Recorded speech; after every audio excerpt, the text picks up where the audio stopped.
safraan. Para dili madungan-dungan. Dili, submit lang tanan ang pangalan sa schedule. Ana.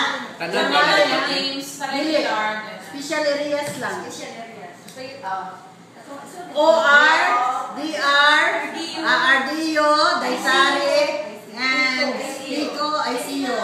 Other departments, pwede na sila mga 50%. Other departments. Ang question ako, ma'am, is are we going to impose that they undergo yung 50%, that they undergo the annual PE on all of the regular employees, or compulsory ba, or yun na nga, so yun, pwede din na i-schedule din natin sila, Sa January.